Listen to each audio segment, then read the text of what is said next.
All right, here's the CRK time. Both these came from my brother Steve. This one was a gift. This is the Unizon. This one's the S45, and I did do a thumb stud mod on this. It also has the extra back spacer back there instead of that lanyard standoff thingy. Both of these absolutely changed my mind about Chris Reeve. I didn't ever really care or see the interest in Chris Reeves until I got one in hand. After getting one in hand, like I almost fell in love with at least these two. Cosi maybe in the future, I don't know, but is it that much different? Not really for me, but I'm super proud to have both these completely different from each other. So cool enough for me to have two variants that I'm pretty happy with. This one also came from Steve. This one did have a single thumb stud, and I did do a tie connector thumb stud mod to this. So both of them, both sides are tie connector tie thumb studs, and this is that wood inlay 31.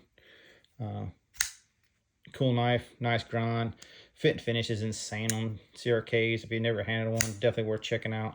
The dual thumb stud's a highly recommendation. No matter who does it, but the stock thumb studs to me aren't horrible, but they're not fidgety at all. And then both these now are tuned for me anyhow.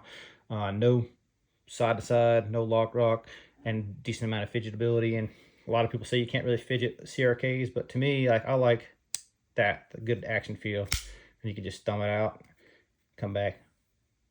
Love that, man. To me, I love that action like that. Just fun to play with, fun to fidget with for me. Not like an action knife, like you're gonna what was it, finger bang McAllister or whatever it was. You're not going to finger bang McAllister them. You're just going to have to play with them a little bit. But the brand themselves, like getting experience in them, it definitely made me deep dive into the brand and something different I haven't done in a long time. But these are my two CRKs, possibly another one in the future, possibly not, don't know. All right, rounding out the collection, 22 Christmas time. All the Graymans. Surprise, surprise. Actually, I've had quite a few sawtooths come in and out. Got from some other people, bought, sell, trade, all that sort of thing. This one I've definitely had the longest. This one I've had since back in the day, and you can tell by the use and abuse on it. This is when I used to use one or two knives and just wear them out pretty much. And this knife stood the test of time. I haven't had to make it stop pin for this one. Aside from that, maybe a little lock bar tension. This is my backspacer in this one currently. It's the copper backspacer, but this one has definitely stood the test of time for me. This is the one that I got kind of more of a repair kind of job. When I got this one, the blade was in need of repair. It was a G10 side scale on it. A bunch of little issues that had lock rock or something else. I can't remember, but yeah, I had to make a stop pin for this one. This one is wearing one of my newer scales. Not quite happy with that finish, but it's getting there. Also has my titanium backspacer in this one as well. This one is almost stock. This is a 20C version, 20CV version. Both these are S30Vs, which I prefer this steel in this knife. This is a 20CV. This one's been around quite a few times. I've got it. Aaron's had it. This has been on these knives. Been on Lefty's EDC. And it's been on quite a few YouTube people have handled it. Probably the overall last, like, I'm gonna call it great, not great condition, but good condition full tie from Grayman that I've been able to find, and like action is just phenomenal on this one. Probably the best action of any Grayman I've ever handled in my life. I know Aaron did some polishing on the inside and that sort of thing, and tuning in. Of course, when I got it, I retuned it how I liked it. But we all like these knives slightly differently. But other than the backspacer on this one's pretty much all stock. And the only difference is that would be a G10 backspacer instead of the full tie one. But if you watch my channel, you know I'm playing around with making scales and backspacers and trying to get my shit together. So making sure shit fits, works right. Kind of my name of the game, right? And then the most recent, and still out, you know, jury's still out on it. I guess I definitely like it, but whether it stays or not, I don't know. This is the Tiga, and this is in CTS XHP. Nice robust edge, geometry wise. Contoured scales, which aren't exactly my favorite, but ergonomically it works. You know, it's a good knife. It kind of reminded me, kind of sort of like a little bit bigger RMP. It's kind of sort of what I look at this kind of thing as like now. So I don't know whether it will or won't do main duty carry or backup carry, but I'm thinking it's probably a little robust, a little big for backup. So if I don't use it for main, it might end up going somewhere. I don't know. But this is the last of my collection. To me, still, as the name implies from the channel, the Sawtooth is still the one that I would say, and if I had to pick one knife out of all the knives I own that I had to use for everything I need to do, and also carry and fondle and everything else, it's still the top for me. It's been years and years and years. I've had to make that choice before. This is the one that lasted before. Quite honestly, it came down to it. It'd be the one I choose again. So that's it. Grayman's for 22. All right, is it a kind of one-offs or one I don't have a whole lot of collections from other, only got one knife from the brand and that sort of thing. So we'll start here at the case. This case Murillo. This is my wife's knife, recent acquisition. I believe this is a Smoky Mountain Knife Works exclusive. I did kind of take this inlay off and buzz down the edges on it. I did have to fix the lockup on this one, but this one is in Magna Cut flipper and got a decent little American made, well, I would call it a budget knife, but you may or may not call it a budget knife. This is one my wife liked after we borrowed one from JD for EDC. She decided she wanted one, so I got her one. All right, moving along. This is the RSK MK1. This one I won from Knife Live 21. The original win was this guy right here. And this is they let you choose at that particular time. Let you choose what one you want, and this is the one I got. So I'm super happy with that. That's kind of a memento than anything else. Never carry this knife, like almost never.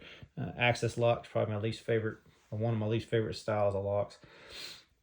While we're on shitty access locks, this is a SOG Bluto. It's also my wife's knife, more or less SOG's version. I can't remember what they call it, arc lock or something like that, which is basically the same thing. But this is one of the older ones. This is super old VG10. You can see she's used it a good bit back in the day, especially.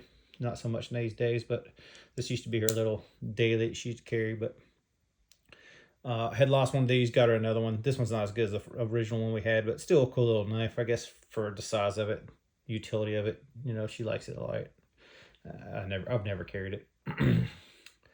This is also one that I kind of got for her more or less as a kind of almost a joke, and kind of sort of just for the hell of it too. Is the, what do they call it? Is it the Poochie? Yeah, I think it's called the Poochie. Something like that. It's pretty much useless as a blade, but it's kind of more of a, because we work in the veterinary industry, it's kind of more of a, it kind of applies to our field, I guess, kind of thing. But yeah, you can't really flip it. It don't do anything really good. It's just it's more of a cool looking thing. Little, I don't know, something to have in the collection, I guess. You could cut something with it if you needed to, but other than that, it's not a whole lot to use. And then I got this stovepipe, which I would probably, I didn't dislike buying it, but I don't know that I would have bought it. This is kind of a cluster that happened with FedEx. When I got this knife from my buddy Nick, I went to go ship it back to him. It never made it to him.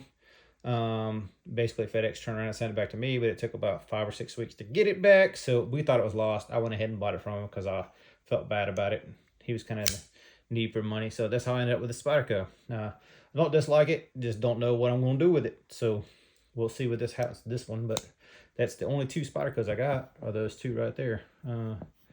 It's only what's left. I'm not really against Spyderco, just like they don't do a whole lot of frame locks that I really care about. So the rest of the stuff, I've had other ones, just those are the only 2 that I have at the time, I guess. I don't know. Maybe you'll get more in the future, maybe I won't.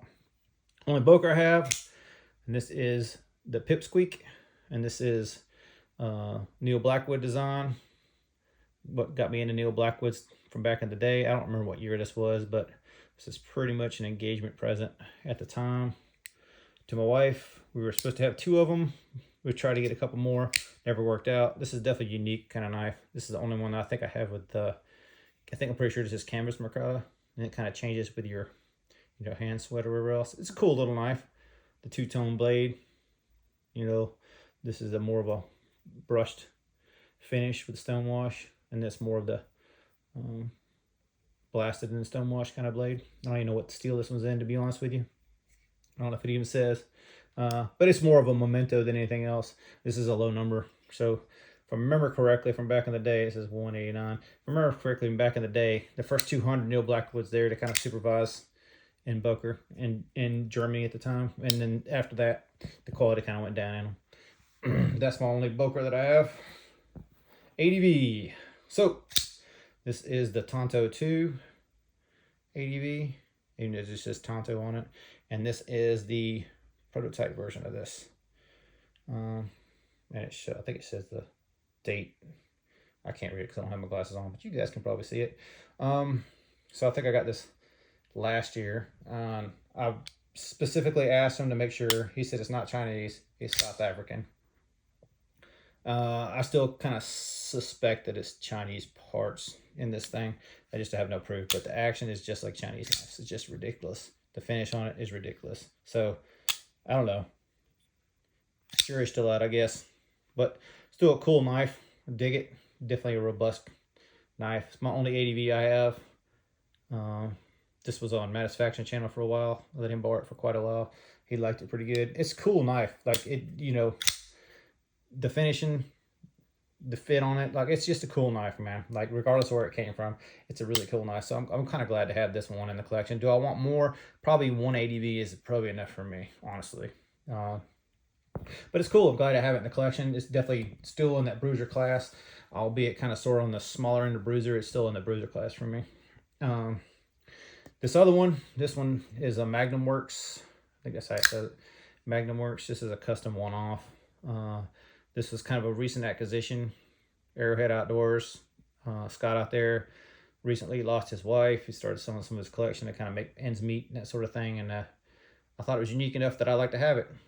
Magnum Works, from what I gather, does pretty much just fixed blades at this point. And when I got it, it did work when I first got it, but it had like a single bolt on it that landed on the non-locking side, and it just bent. It just bent the whole thing up. So recently at work, I just made this little. This is, I think, a 632 or something. I can't remember. Yeah, I think it's a 632 bolt that so this is just drilled through and then it's threaded on this side. So this is threaded into the blade. This will have to be eventually machined out and a pin pressed in here in order to make it work like I want it to work. But this is one of those ones, like some of the other knives I have in here, that is kind of a mixture of precision and handmade. And just some of the elements of this that look like, oh, that'd be horrible, but then you get it in hand, you're like, wow, that's just neat, just something neat about it. So I really dig this one, man. You know, obviously the blade's been used. You see how it's all kind of scuffed up. I'm pretty sure the blade was longer at one point and just been trimmed down, but I may be wrong. But you can see how much blade's left. I mean, you got, you know, a half inch or more. You could put a blade in there, at least. So I'm assuming that this used to be a longer blade, and now it's just down to where it is. But it's actually pretty decent thickness. It's not super thick, but it's a good size knife. Just a cool one to have in the collection. And also that Magnum Works is also in Arizona somewhere. So another cool thing, another Arizona maker to kind of add to the collection. So that's my one-offs for right now, 2022. That's what I got. All right, Sawtooth Day for a recap or intro or however I end up using this. I missed 6 because they're out, right? The buddies have them or they're out for regrind. So my buddy Nick's got my EOS Sturgeon right now. Mateo's got my McNeese PM2. Aaron's got my Spartan Hostage Folder. XM24 and my DPX Urban Hest are both out for regrind at Precision Knife Works.